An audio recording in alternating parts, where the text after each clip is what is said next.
On a terminé de percer nos trous, le moment est venu de pêcher. Dans le cas du brochet, il faut être équipé un peu plus solidement. Au niveau de la canne à pêche, on va souvent parler d'une canne un peu plus longue, 30 à 40 pouces.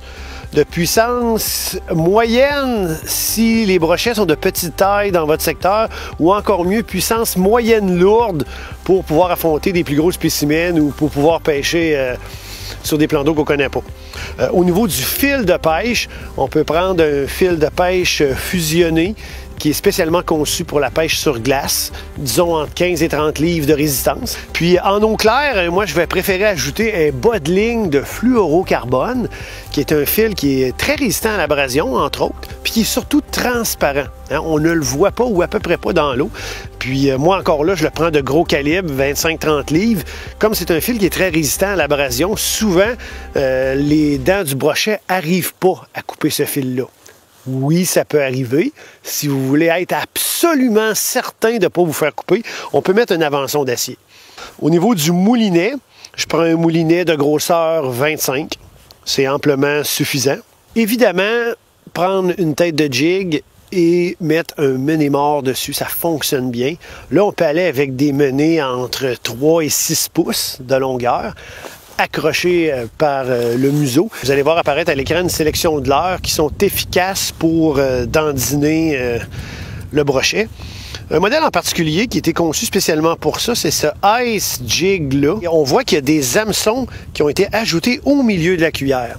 Puis à l'occasion, ce qui fait très très bien, c'est de mettre un morceau de mené-mort sur ces hameçons-là. Ça ajoute, en langage de pêche, on dit on met un peu de viande. Ça ajoute un petit plus, puis il y a des journées que ça fait vraiment une bonne différence.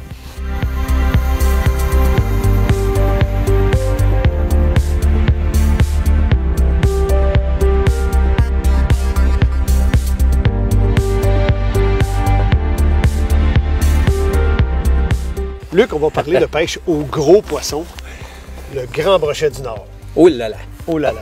Moi, ça m'arrive à l'occasion de me mettre les pieds dans les plats, mais toi, tu es plus du genre à travailler avec des brimbales à plat pour le brochet. Oh là là! Explique-nous comment ça fonctionne. Que du mot, mon cher Daniel. Une brimbale à plat, c'est fort facile d'utilisation. Donc, encore le principe de la sentinelle. On va être capable de mettre un monofilament qui est un petit peu plus corpulent. Étant donné que le moulinet n'est pas dans l'eau, c'est pour ça que je favorise le monofilament. Plusieurs vont aussi pêcher à la brimbale standard. Il y en a qui vont pêcher avec ce qu'on appelle le T-pop, c'est-à-dire que le moulinet va être dans l'eau. Ça, c'est très efficace aussi pour le brochet. Très efficace. Et on peut travailler avec la corde dressée à ce moment-là, étant donné que la corde reste sous l'eau. Moi, je favorise le monofilament, étant donné que celui-là va partir en dessous et on doit rembobiner en surface. Parfait. Ça reste plus souple. Le montage au bout? Le montage au bout, on peut travailler avec un hameçon simple si on remet le poisson à l'eau. Ça, c'est mon cas. Pour les gens qui aiment garder le brochet, on peut travailler avec 2 trépieds. Donc, sur le ménémort, un au niveau de la bouche, un au niveau du dos. Ça garde notre offrande droite. Belle présentation. Aussi simple que ça. Aussi simple que ça. Bien voilà, c'est ce qu'on vous souhaite à votre prochaine visite sur la banquise. Un gros brochet. Bonne pêche.